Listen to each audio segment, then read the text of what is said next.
você, assim como eu, não era nascido na década de 90, talvez não entenda o que foi Ayrton Senna.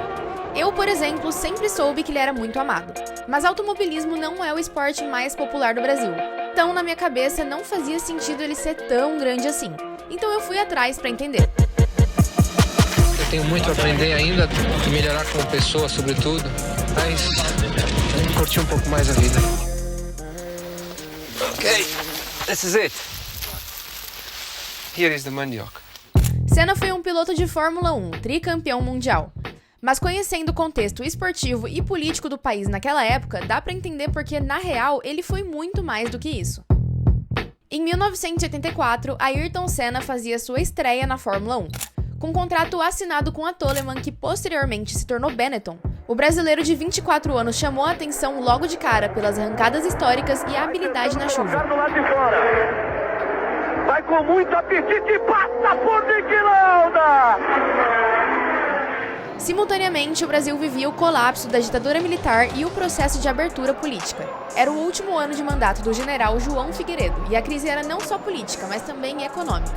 Em 84, a carreira dele começa num ano em que o Brasil se entristeceu pelo veto à emenda Dante de Oliveira. As milhares de pessoas engajadas e pedindo direta já, era um desejo que eu acho que permeava o nosso sentimento como um todo, sabe? E foi muito frustrante não ver esse desejo ser atendido. No futebol, até então o grande esporte do país, a seleção se recuperava de uma campanha decepcionante na Copa de 82, com um elenco que prometia muito, mas não conseguiu entregar. O tempo sem alcançar sequer uma final de Copa do Mundo começava a incomodar. Nos Jogos Olímpicos de Los Angeles, a medalha de prata diante da França pesou mais ainda o clima. Nesse ano de estreia na Fórmula 1, Ayrton Senna da Silva, sim, ele costumava ser chamado pelo nome completo, teve seu primeiro grande momento no circuito de Mônaco. Largou na 13ª posição, ganhou 11 posições e ficou atrás apenas de Alain Prost, que se tornaria um rival com o passar dos anos. Mas, com a chuva, a corrida foi interrompida na 31ª volta.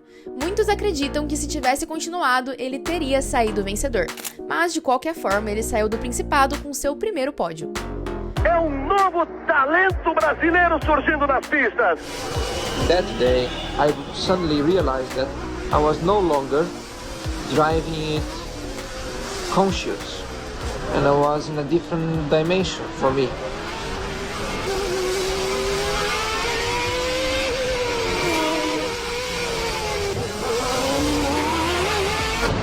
Ayrton Senna has hit the wall. Com primeira atuação avassaladora em um dos principais GPs do mundo, não foi à toa que ele ficou conhecido como o Rei de Mônaco. No total, são 6 vitórias, 8 pódios e 5 poles em 10 GPs disputados. No final, a temporada foi coroada com seu primeiro título mundial, no circuito de Suzuka. Veio o primeiro governo democrático, não eleito pela população, mas era um país em crise. Era um país em crise pela ausência de títulos de Copa do Mundo. A Fórmula 1 era o esteio para isso. Tivemos o Senna ganhando em 1988 de uma forma brilhante e num tempo em que a gente estava precisando de motivações e o Ayrton ajudou um pouco a amenizar esses tempos meio duros que a gente vivia. Eu tenho só 28 anos, eu tenho uma vida toda pela frente e eu tenho muito para aprender na minha vida e muito para dar àqueles que realmente participaram e participam da minha vida. No ápice de Senna, enfim, uma alegria com a seleção. Em um Maracanã lotado, o time extremamente questionado e criticado exorcizava o fantasma de 1950. E com gol de Romário contra o Uruguai, levantou sua primeira Copa América em 40 anos. E esse tempo de alegria com o esporte durou um pouco mais. Em 1990, Ayrton Senna, mais uma vez no GP do Japão, foi bicampeão mundial. Em 91, durante o governo Fernando Collor, que se lançou como candidato com campanha focada no combate à corrupção, ele conquistou finalmente sua primeira vitória em solo brasileiro. Em Interlagos, largou da pole position, mas só assumiu a liderança na 61ª volta. Mesmo com o caminho livre para a vitória, o câmbio do paulistano apresentou problemas, e o carro ficou preso na 6ª marcha, obrigando a fazer esforços absurdos para conseguir controlar o veículo. Senna foi vencedor, mas saiu do carro com ajuda, sentindo cãibras e febre.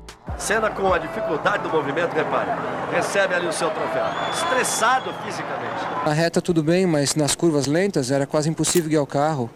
Eu achei que não ia ganhar nas últimas 2, 3 voltas com o problema do câmbio. nas últimas 7 voltas, mas quando deu 2 voltas eu falei, se der vai ser no grito. A decisão do campeonato foi, adivinha, no circuito do Japão. E Senna se tornou o mais jovem piloto a ser tricampeão mundial na história da Fórmula 1. Em um cenário conturbado que produzia notícias ruins com uma frequência assustadora, as vitórias de Senna se tornavam um verdadeiro momento de respiro da realidade e orgulho para os brasileiros. Com sua bandeira estendida cada vez que cruzava a linha de chegada em primeiro, ele passava a ser um herói do povo que mexia com um sentimento muito poderoso, o de esperança. Senna nos braços do povo! E uma atitude em 92, ano que o presidente Collor foi impeachmentado por corrupção, fortaleceu ainda mais essa relação de respeito entre piloto e população.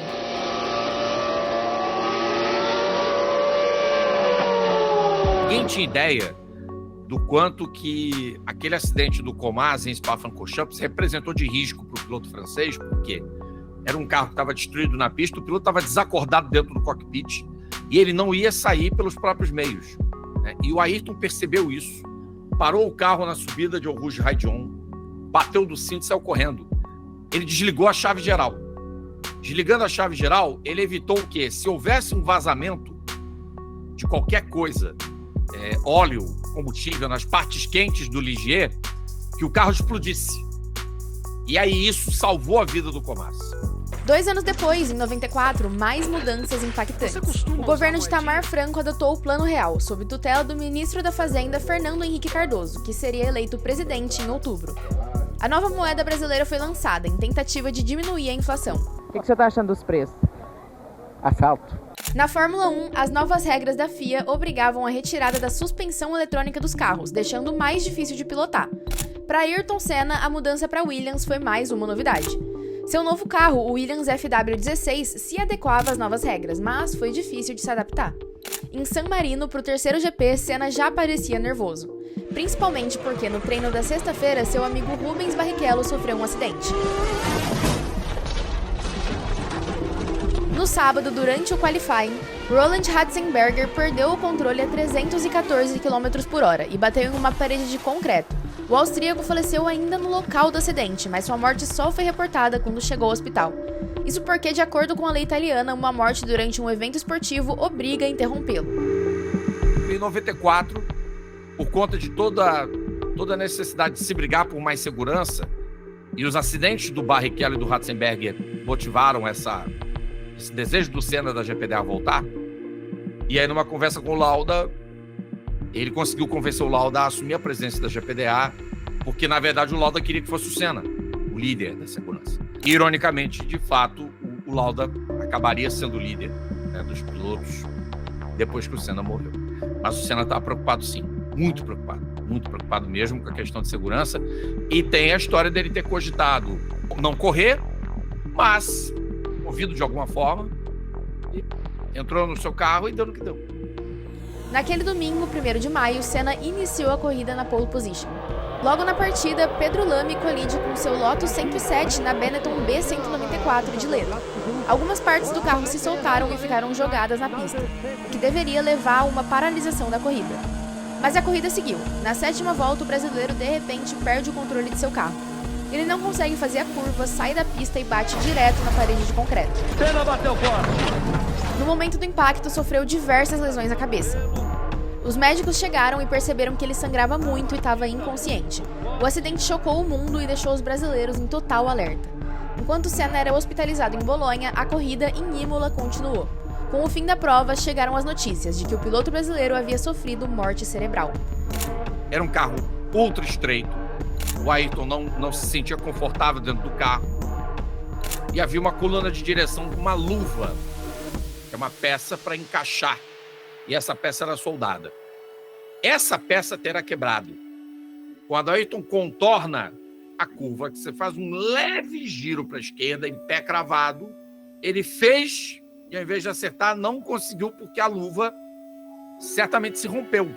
Instintivamente, quando ele percebe que tem alguma coisa errada, ele vai reduzindo marcha, porque ele está em 270, ele consegue ainda diminuir a velocidade de 54 km por hora.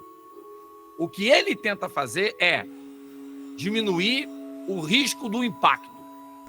Com a notícia, uma comoção histórica no país. A morte de Senna levantou graves acusações sobre a administração da Fórmula 1, que decidiu continuar a corrida mesmo com os alertas de perigo. Então ela aconteceu porque teve pressão política, ganância e cumprimento de contrato. Que é assim, infelizmente o automobilismo também é negócio.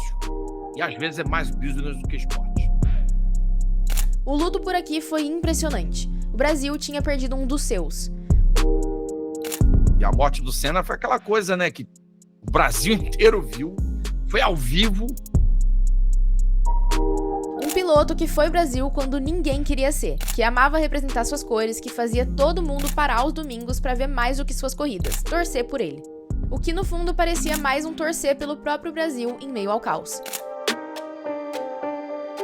E daí pra frente só restou chorar.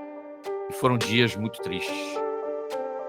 Assistindo e lendo tanta coisa, conversando com quem é mais velho e viveu tudo isso, deu pra entender o motivo do Senna ser tão icônico assim pra nossa cultura. E por que, de novo em um período nacional conturbado, tanta gente tem saudade de ouvir Ayrton Senna do Brasil.